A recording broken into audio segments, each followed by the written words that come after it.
A lot of Tom Kench, man. So there's some stuff that they haven't shown yet that could be a major factor in this match. Yeah, we also need to see if Poe Builder can have a better performance. He played Azir in the last game after Lulu was banned away champion. He's done really well on beforehand, but the Azir performance, I mean, he was under a lot of pressure. They were camping him, but he also had some misplays. He was very greedy in the way he was positioning on the map. That cost him quite a lot. That needs to be a lot better because it's very important with the strategy CLG is playing that the mid laner is always doing well, so you can push the waves down to the towers and then rotate in the AD carry to take down these turrets. We were also talking about, or the analyst desk was talking about his first blood, giving it up in every single game. And he plays recklessly. He gets in lane. It looks like his jungler is there, but Xmithy's never there. And then he plays too far forward. He gets himself killed. And KOO did a great job of playing around that in the last game, just moving forward, taking him out to start out the match. Strategic mismatch. Last time CLG and KOO played. We'll see if history repeats itself. Before that, let's take a look at those starting lineups, gentlemen. On the blue side, it is Counter Logic Gaming with Zion Spartan, the man that needs to step up in the top lane. Xmithy in the jungle. A Poe Belter. When he's not on Lulu, he's not winning. Double lift the AD carry as well as Aframu, their support. Sixlol is, of course, the coach. And on the red side, we have the KOO Tigers. They won last week. They want to do the same again. Top lane, we have Smep. Hojin is in the jungle. And, of course, Koro in the mid lane taking on Poe Builder. Prey is going to be the AD carry. Fantastic Ashe performance last week. Gorilla as the support. And Nofe is their coach behind the team. You see him right here. Giving a few tips. Talking about picks and bans, last time they had a fantastic one against CLG. Yeah, and let's talk about that a little bit more. The Blitzcrank I really did not particularly like. I thought it was quite early. I personally felt KOO have had some questions at picks and bans when we talked about their loss against Flash Wolves, for example. What are we expecting between these two teams who have had, let's call it speed bumps of varying degrees last week? Monty? Well, with KOO, there were some problems mostly with the bans, I felt, in their match up against the Flash Wolves. A little cocky to let that Gangplank through and not ban the Nidalee. But other than that, I felt that their draft against CLG was very good. I think that CLG forgot that Kennen was a flex pick because it's only been played by KOO once this year in the top lane position, and it was in the spring season. So you have to really think back to predict that one. It's a very clear thing for the pick and ban phases we see for CLG, how much focus they put on double F and Aframu, having that strong 2v2 lane. Because they see the Ashe and like, oh, Blitzcrank, hard counter, we can kill him in lane, super easy, take that tower, you know, get rolling from it. But then, as you just said here, didn't expect the Ken to be swapped, Morgana to be put in place, obviously to shut down this Blitzcrank. But we also see for CLG, very often they ban away like Kalista, to try and give a favorable matchup for double F down the bottom lane, give him that Tristana, even though you could play it into Kalista if he feels confident doing it. CLG, though, have a lot of things they should focus on banning. Like, there's a lot of hard engage stuff, like Ashe and Malphite. Are we going to see, I mean, CLG's banned Kalista 2 of their games. We've seen it ban all 3 times. GP still a consideration. Mord still a consideration. Lulu still a consideration. Like, there are so many possibilities here. I think they have to ban Victor. Kuro is 17-4 all-time on this champion. The wave clear really shuts down the way that CLG likes to play. And what's so interesting about Kuro is he came into this tournament and he's had a very dominating performance. In 3 games, he's 17-1-22 for a 39 KDA. And his only death was diving a fountain at the end of the game as Victor against CLG. So just very confident play. Mentioned some of the hard engaged champions. We're about to talk a little bit about Ashe as well after this. Victor could come in as the ban for CLG, but this is simply because when you run these comps where you want to group very early and siege towers, hard engage is what kills you. The fact that Prey can aim that arrow so fantastically, honestly, nail it from across the map, hit CLG when they're sitting in mid lane and get the engage going, it's been so effective for KOO Tigers and one of the reasons they shut down CLG in the last game. Counter Logic Gaming are target banning KOO here, removing some of those strengths of those duo lane champions we touched on, and that Kennen was even a flex last week. As well. Lulu is still up. Does KOO ban it or risk it being given away first pick? KOO should ban Lulu right here. Give Elise over to CLG and take Rek'Sai for themselves. They would be more than happy with that. Hojin has preferred Rek'Sai over Elise anyway, so not even losing anything if you are the KOO Tigers. But CLG, this is such a heavy bot lane focus pick and ban phase with these bans from them. Well, they really want to dominate that 2v2, and Kennen is a huge problem, especially for them on the red side. It could easily get flexed again, maybe even to the mid lane if Kuro has picked it up. So I think banning that is smart. Lulu will be coming in as the last ban. And now, Darius is a pick we've seen from some teams. Give it to a top laner, leave him on his own. That is it. Very early Echo. Interesting. Don't think you needed to first pick that. And now, Xmithy played Echo in Madison Square Garden in the LCS finals. Also picked it quite early, but that is different. That is pre-AP changes. Do we think this is even a Pobelter champion? I mean, it is a flex pick. I'm sure Pobelter would be able to pull it off. He's an old assassin player in that mid lane. What I also find very interesting here is that KOO Tigers went for a Azir very, very early. So, interesting fact. Kuro is 3-10 on Azir all time. It has been a pick that KOO has liked to take in this last year, but it's not one that they've ever been very successful with. And when we saw Pobelter's performance on Victor at Madison Square Garden, that leaves me feeling pretty comfortable, and there's the Veigar possibly. Yeah, so again, remember Echo is going to be a flex pick. You can still take it to the jungle if you want to. It is not as strong as it was before, but just having the flex option makes it stronger. This is a CLG Siege composition. And you know what? I don't even think they care too much about Azir being picked away, because he's a champion who's rushing a Nash's Tooth. That means he has no MR against the Veigar. It's going to be like, well, I'm just going to stun you, and then I'm going to push your tower. We'll see if Pobelter can make that work. It has been banned against Counterlogic Gaming in 2 of their 3 games last week, so maybe using it in scrims. KOO Tigers, where do they go from here? And I need to find some way to get through Echo, through Veigar, and to Trist on that back line. Yeah, very early they've shown both solo laners for KOO Tigers. Obviously, take away the Azir. It was such a big pick for Pobelter. And junglers have kind of fallen down the priority list, probably also because CLG can just take Echo in that jungle if they want to. Elise and Jinx, so a lot of scaling here for KOO. They're going to have a lot of time on their side, but I'm not seeing the greatest of wave clear. And where's the engage? Remember their game versus Flash Wolves. They had some issues engaging in that particular game. And this is another sort of engage-less composition so far. They can maybe get an Elise Cocoon and follow up on it. Malphite support, do it. Come on. Gorilla, we know you've been playing some fun things. I love the Veigar here just because it takes it away from KOO, and KOO may have actually taken that in the second round of their draft as a support champion. Remember, Gorilla is the guy that pretty much got Veigar nerfed in the first place. Overall, it just feels to me like CLG were kind of baiting this early Azir pick from KOO Tigers because they had the Veigar ready. Again, it was banned last time they played each other, but because KOO Tigers had to take away Mordekaiser, Gangplank, and Lulu, there was no room for target banning. So CLG's been able to get now some counter matchups also with the KOO Tigers, showing those both solo laners instantly as priority takeaways from CLG. And of course, we do see the split push threat. That will be the Fiora into Darius. Something that, if I remember Monty saying correctly, criminally underplayed. Criminally underplayed. Tournament.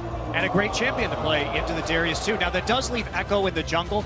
That's going to give them some great kiting potential, and it was one of Xmithy's more played champions in the summer season, but then again, it's not quite so powerful in the jungle anymore after some nerfs. Okay.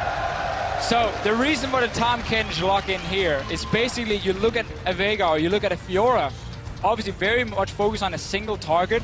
Veigar can basically one-shot him, Fiora pops down his ulti. Tahm Kench, when he eats whoever is getting targeted there, can deny that. He's very good at denying these one-shot combos. However, his engage, again, is completely lackluster.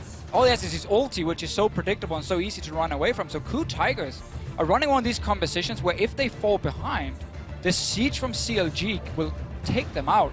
Well, it's also the same is true on the other side, right? If KOO Tigers start to get ahead and they're in position on a turret with Azir, Tahm Kench, and Darius, and you have to engage into them, it's going to be ugly. This is really going to be a battle of siege compositions in this game. Should be quite interesting to see who gets onto the turret first. Yeah, and talking about that in terms of the lane swap dynamics, Counterlogic Gaming have done pretty well in their previous 3 games, actually securing the first tower in all 3 of them. Now, admittedly, they do fall very quickly after if you in those lane swaps.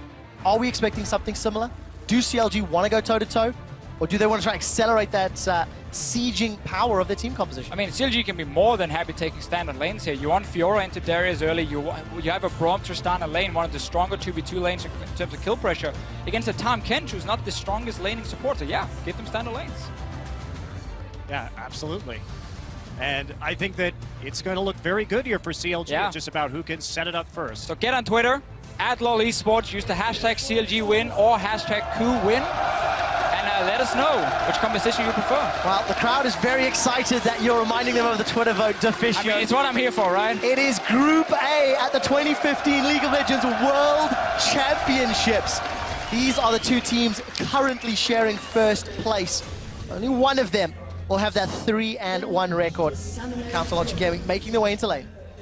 So again, also with Poe Builder on this Veigar, one of the things he often does, he can force you to take cleanse, and he can run a teleport. Double teleport has been so strong in this tournament so far because, again, the amount of map pressure you have, the room you have to go and clear side lanes and you can still force a fight on the other side of the map is very impactful. However, Veigar is not the guy who's going to walk into the side lane and split push. Coming in too, even if he starts to fall behind early like he did in the first match between these two teams, at least he can get back to lane quickly, continue farming. He won't fall quite so far behind. Let's see the level 1 from KOO Tigers. Notice how Prey on Jinx is sitting under his tower, not showing himself up there. Do you want to try and sneak up to the top side for the lane swap and see if he can go unspotted? CLG will have to like peek in and see if they can see him there. Most teams never do that. You just go into the jungle, place your deep wards, and then you don't really think who's sitting up there. And Prey can just recall, or he can stay if he wants to get that 2v1 on top side. He did fake the recall there early on, so it looks like he will be sticking around. We'll see if CLG call this. They don't have a lot of information. We see Gorilla holding back right there, waiting for the minion wave before entering that lane. And it looks like we will get a lane swap after all. Yeah, so KOO Tigers, we talked about this super quick just before, how CLG could be very happy taking standard lanes with Fiora into Darius. Again, the double F Afro move combo with Tristana and Braum. KOO Tigers says, nope, that's not going to happen. We take the swap. Looking at this late game too, if we do get into an even situation late, Gorilla's play, who he decides to eat could deny a lot of CLG's damage. So really all eyes on him if we get to a late game scenario where everything is even up. I have to ask, Officio, you were talking about Tahm Kench becoming more and more prolific as the tournament plays out.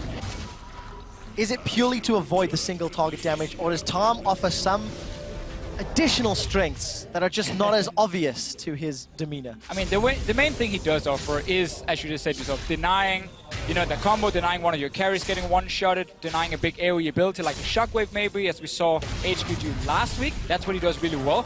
He's not really going to be ganked in mid lane. It's Kuro instead who's going to get ganked by CLG. Coming in right here. Quen's already down. He's going to be in trouble. Flashes over the wall. Both summoner spells blown for some time from Zion. What that's going to do, though, is we're not seeing a traditional fast push this game. We noticed that KOO already has 3 people down in that bottom side to help farm. Meanwhile, Prey has initiated a freeze in the top side, so this is a much more traditional Korean-style lane swap. They're trying to get Prey ahead early, and that's what the Korean-style lane swap really does. Going to start pushing it now, though. I'm still surprised that CLG went for the mid lane gank here instead of walking top where Prey was sitting on this Jinx. Force him away, you can break the freeze super easy and you get Zion spotted instantly into the lane. Instead, they went for the mid lane against a guy who has cleanse as well. So a little bit surprised by that one from CLG instead of going for Prey, but obviously they don't know, or they didn't know where the rest of the KOO members were. Well, take a look at this. Double Lift is in trouble, and a quiet taste is there. Gorilla flashes forward. He is going to devour him, spits him back out. Exhaust is ticking away. Double is below 100 HP. Smith and Gorilla going to chase him down. First blood to top lane Darius. Now Aframu, he's getting chased down. Catfish is hungry. Devour cooldown. It's going to get spit backwards. Aframu's below 200, and he's going to go down. A few more hits, and the spin for the win from Smith. Right there, one of the biggest problems with it was that Aframu dropped the exhaust too early. He dropped it while Double Lift was still inside Tahm Kench onto Smeb, so there really wasn't any effect from that summoner spell. But getting very cocky, I think they've been thrown because they're not used to lane swapping like this at all. This is how it is done in Korea. It is so rare you have a 2v2 with the enemy top lane and enemy support where they can go and kill you in the west. It's so often just fast push in on that tower, bounce it back. You never have these early fights. And also the Tahm Kench getting the 3 stacks onto Double Lift, maybe underestimating the damage a little bit or the amount of CC he can provide when he just sticks to this target and then shoots you back. That's absolutely massive too. Darius is going to have a phage at under 5 minutes into this game, and that pressure that sometimes Fiora can put on is not going to be there. Smeb also still has TP available should he want to make a play on the map with that early item. I'm really glad you mentioned the pressure from Zion because of the fact that he's the player that we're looking at to try step up for CLG. Double Lift has had some good games when he's been held by Lulu in the mid lane, but again, just being caught out by Smith. Zion needs to be careful now, because what we see very often happen is that whenever 2 guys are against the top lane up here and they push him into tower, they set up for that early dive. Either the jungler moves up or your top lane just TPs in and 3v1 dives him. So in case KOO feels threatened on the bottom side, they can make that play. But because they've now sent down Hojin as backup, they're more looking just to secure farm on the Darius. Not looking to deny Zion right now. Sion trying to defend that tower as best he can. I did see Xmithy moving up, but isn't going to go up to help the tower. So Praying Gorilla getting a lot of damage onto that top outer tower. Wow! Double lift even gets apprehended back, forced a rocket jump over. And Smeb is already looking so comfortable on this Darius. Well, Doublelift being behind, when we look at the games played of Worlds so far, Doublelift accounts in the 3 games CLG has played for 35.7% of his team's damage, which is a huge percentage. And he's only number 2 behind Incarnation at 718 damage per minute. So this guy is crucial to the damage output of his team. And now that he's behind, it's a large problem, especially since Smeb is at the top of all top laners at 25% damage. So him with an edge is a big, big problem. Once again, though, CLG looking towards the mid lane. You gotta play the side lanes instead. And there's the bounce back. Smithy's in trouble. Cleanse goes down. Kuro, wow! He just gets insta-gibbed. And that was the no MR you were talking about. Yeah, again, this is the thing we said about Azir. You go Nash's Tooth first. You can't go Athene's. It just sets down your build too much or sets it behind too much. So he's very, very squishy. But he delayed that cleanse for a long, long time. I'm not sure what he was waiting for. Didn't cleanse and instantly try and dash out. One thing about KOO's composition, though, is that as long as Azir gets a wall down in the late game, he doesn't actually need to be there for a lot of these team fights because Jinx is going to be providing a lot of the late game damage and not going to be quite as susceptible to Veigar. And just to go back to your point about Doublelift before here with the Tristana, another reason it's so important for CLG that they're winning the bottom lane is like when we watch Cloud9 play. You need to rotate that AD carry early for tower pressure. Tristana in the mid game, when it comes to overall damage, is not the greatest. She needs 3-4 items before she really starts shining there, but she's good at taking down towers at all stages in the game. So unless Doublelift can take down an early tower and go mid, that's how he makes up for that weak mid game. If he falls behind, suddenly you have such a large period of time where he won't really be that useful. Well, he has fallen behind rather, actually gone for a Cutlass first item on Tristana. I also want to point out that our AP Echo, or the reworked AP Echo, Chilling Smite and early Sightstone for Xmithy. So some changes here from not only the champion picks, but the itemization as well. Both games where CLG played KOO now, he's gone for very early Sightstone. Normally he gets it like 11, 14 minutes. Now, it's like early on in the game. Gorilla is looking to eat Aframo again. He's going to eat him indeed. Throws him onto the chompers, and Hojin sinks the fangs in. CLG were not expecting the unbenched Kench. Such a great combo with Jinx. I mean, we saw this same combination coming in from HQ, but it was great in team fights, but they weren't so crisp in the laning phase, right? But eating him and then going straight into the chompers is brutal. It really is. And Monty, this is what you'd mentioned before picks and bans.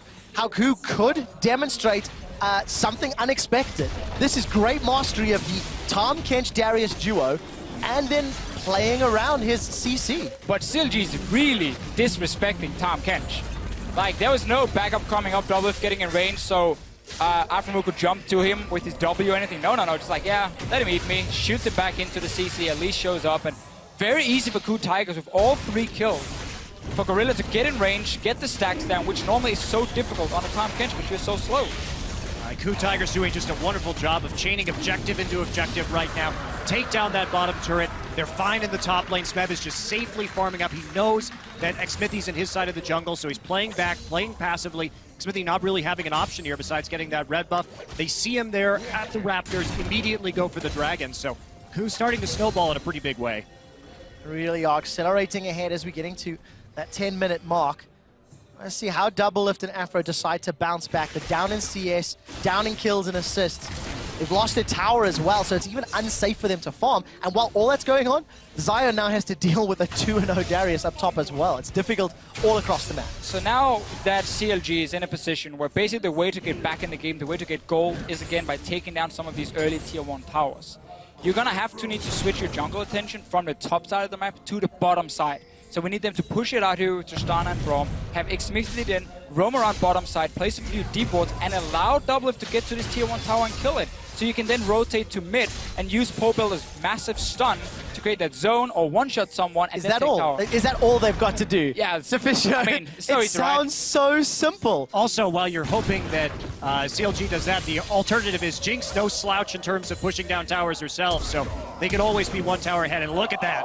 Zion's in so much trouble. He'd used his riposte earlier, anticipating the dunk, and it didn't come down. Like CLG, they're going all in. The Chompers are going to catch them. The Super Mega Death Rocket does the splash, and Gorilla gets out. That grey health tankiness is so effective. We do see the Chrono Break as Smithy goes back. Here comes the kill. It's secured by Smithy. It's 4-on-3, but CLG are low. That is good. Prey getting excited for the double kill, and Hojin should secure one more for the team. A 4-for-1 trade. We just talked about the call here that CLG were trying to make. Okay, player on the bottom side. Look at the pink boards in the river. Look at the D board they just placed. The problem is, this Tahm Kench is winning the game for KOO Tigers, because look how much time it takes for CLG to hit Gorilla. Gray HP comes in, so he's not even about to die yet. And he stays alive when Prey's about to die. Nope, he just numbs him in. Like, yeah, you're not gonna die, my friend, don't worry. He's not gonna one-shot you just yet, so he has to use it on the support. That pops out at the end, and even though CLG was faster, we did see Doublelift get tied up by a Cocoon at the start of that fight. Hojin choosing to pick on the Tristana, and then Kuro's just there for the cleanup. So very clean play from the KOO Tigers coming in and denying that. But man, this Tahm Kench is huge. And you know, you and I were talking about this before the game. Tahm Kench is really good right now, and this is why. He offers so much more as well, other than just being so annoying and denying your AD carry from dying. We just saw how he could be a bit aggressive in the 2v2, how he can stick to targets. He's hard to take down early game for these AD carries. Let's see what happens top, because Zion's button is going aggressive. Zion's going down. Well, manages to lunge he's going down out towards the tower. That's it, thanks to Fisher. You got me covered. Grand Challenge didn't work out, but again, just the synergy between the soft CC that Darius offers. Afro's flashed in. That's a good event horizon, but Gorilla's just gonna eat Smeb. We do see the Dark Matter dropping. Time Winder goes out, Chrono Break goes out. They've traded a kill for a tower. Prey's still alive and running around. Event Horizon is gonna come back up. A 1-for-1 trade, but KOO also secured a tower. But that's just not enough at this stage. Look at the mid lane right now. Azir pushing forward against Doublelift's Tristana. He nearly got the kill there against Tristana in the end. Still has his ultimate too.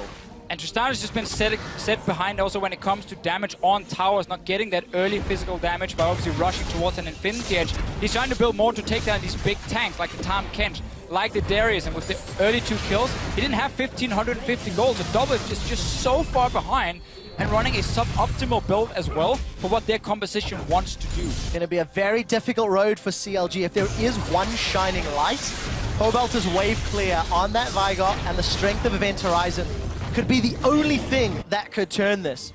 Because at the moment, Zion's behind, Double's behind. And you know, Kuro's Azir, considering the early gank, considering the early pressure, he's done phenomenal in that mid lane. Yeah, he's held it together. Let's take a look at that replay again. Afro just completely missing Glacial Fissure right there. Smeb gonna get eaten right out of that Event Horizon, spit right back out. Smithy tanking that turret, but gets a nice Chrono Break to stay alive. And Prey here just firing from the backside. Hojin doing a little bit of damage and getting the return kill. Prey just skirting the outside and dodging the Braum Q. And once again, Tahm Kench makes it so much harder for you to just one-shot that one target and then back away. You have to invest so much extra time because he's there, and he's not even hit his final form yet. He's got into big team fights, but he's going to be even more annoying. Oh, I can't wait to see that Abyssal Voyage. See if we can deliver Smeb to the backline. Black Cleaver has been collected, and KOO, they're making it very clear they want that top outer turret. They've had a number of members up there and tried to shove that wave in, tried to push it down. It's the last remaining outer turret.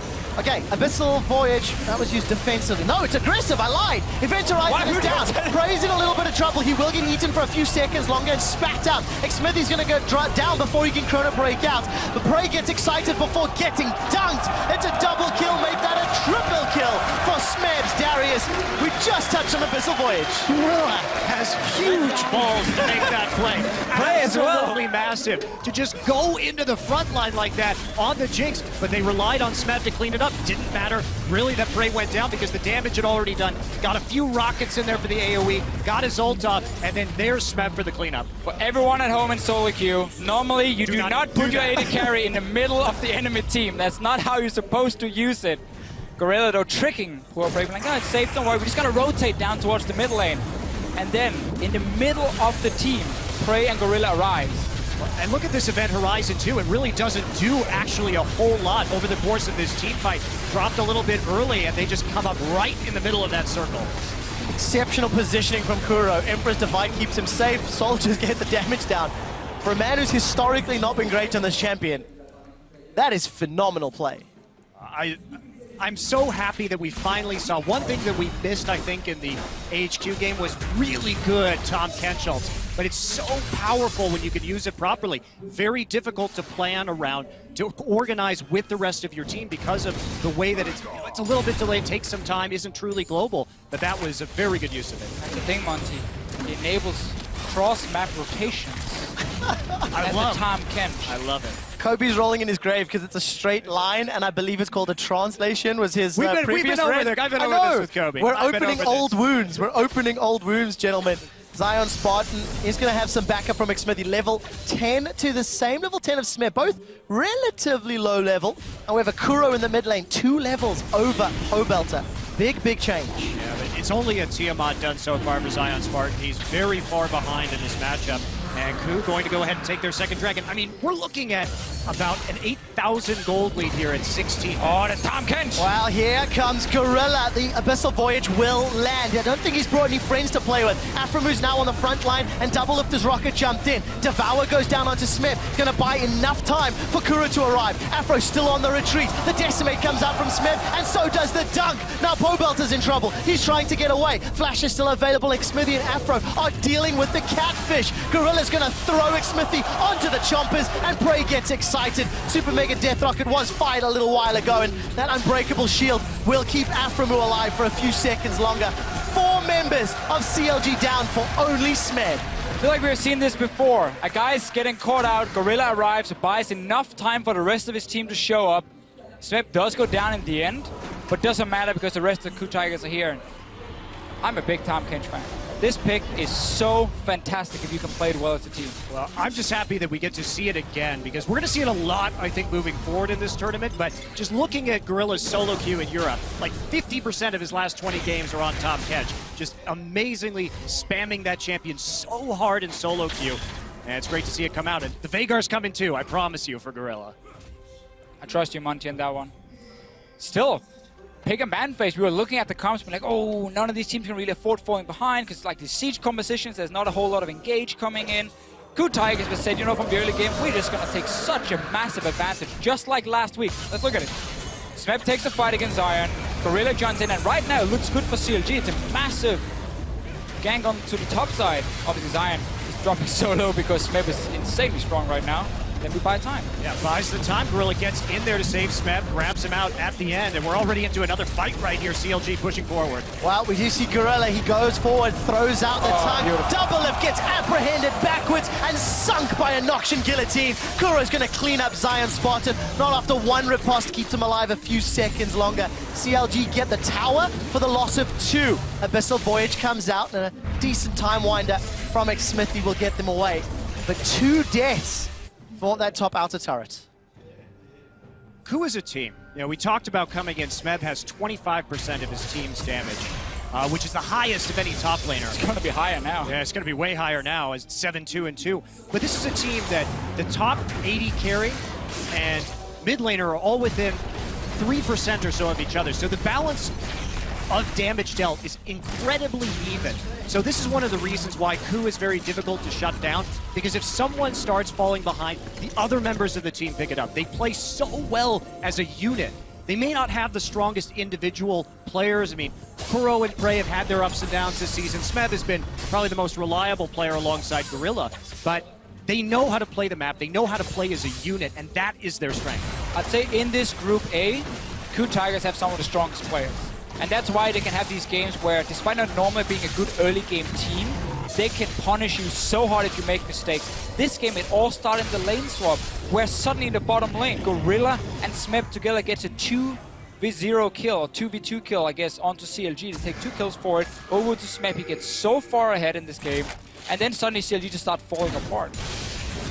Well, CLG have basically collapsed. This is the second largest gold lead at 20 minutes of any match this tournament. The only one greater was EDG versus Bangkok Titans. Double Lift and Afro gonna try team up here on Hojin, but here comes Smith. It is 3v2, and Gorilla on the Kench is far, far away, but KOO is not. Emperor's Divide will split them in two. Smeb's got one, Hojin's got another, and now the Super Mega Death Rocket splashes. Xmithy's forced to retreat. Pobelter and Zion are on the wrong side of the map, and Zion's not gonna get anything back.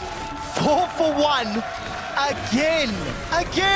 Well, this just reeks of desperation from CLG. There's nothing more they can do at this point. They have to try and catch people out because of how far they are behind, but that's going to mean a Baron. This is going to be a very quick game for the KOO Tigers. Yeah, we've seen some very good games for these siege compositions, but we also see games now where they fall behind, and there's really nothing you can do if your main objective as a composition is to group on a tower and start hitting it and killing it, because it's too easy for the other team with map control to flank you, to engage on you in so many ways, and that team fight is always won by a team who's obviously so far ahead. So KOO Tigers can just keep taking these fights. CLG knows we have to go all in or we're not going to get back in this game. Normally you wouldn't go for this with the pink ward right up there at the top of your screen just because they don't have any vision on who's coming in on this. And KOO gets that ultimate off. They're able to bounce people around right outside of the Baron. But Xmithy has no mana, so he has to back off. And Prey manages to hit an ultimate. They take one down, but the price they pay is pretty dear.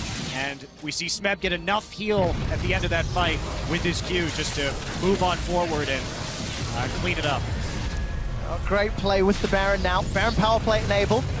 The average team will get around 3.3 thousand gold during the course of this Baron. Get themselves a couple of towers. KOO've already cracked open the base. Oh my word, Zion's in trouble, and Prey just crits him down. The zap connects onto Xmithy. Inhibitor's gonna fall shortly. There's minion waves pushing towards the top lane, so KOO can shove that in. And they will need to deal with that bottom lane. Also, just note, KOO's only lost one tower this entire game. They have spent so much time on CLG's half of the map. That's the nature of these two compositions. When you get two comps with very similar win conditions, it can get really snowbally really fast because at this point, even if CLG starts to set up, KOO's poke is just greater because they have such a huge item advantage. There's not a lot they can do.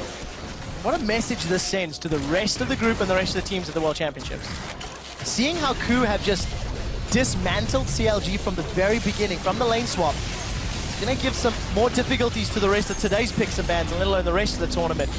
You see some wave clear coming out from Pobelter, but look at that! Just combo down.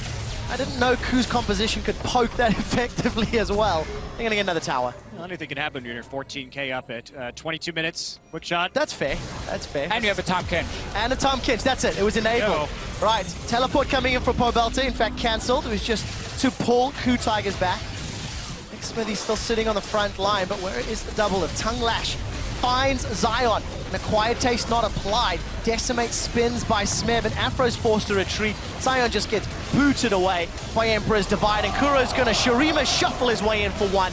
Pobelter will find a kill. They've traded mid lane for mid lane, but Double Lift and Pobelter are the last ones remaining as they run away. Apprehend doesn't find its target. KOO Tigers, they're on to the Nexus turrets before the Baron has even expired. 23.5 minutes on the clock, an undeniable #1 seed in Group A. KOO Tigers from Korea. What a rout. I mean, one of the shortest games that we have had at this World Championship. Incredibly one-sided match, but that's going to put KOO in a great position. They only need to win one game now to be guaranteed first place in this group. And they have the 2-0 versus CLG in case they do tie, so obviously KOO Tigers will then get the higher spot in the group. But really, 2 games in a row now between these two teams. KOO Tigers mechanically outplay CLG in the early game. We have early fights, early ganks, and they all go in favor of the KOO Tigers. As an AD carry and a support in a lane swap, you should never, ever, ever, ever, ever die against the enemy support in top lane. It should not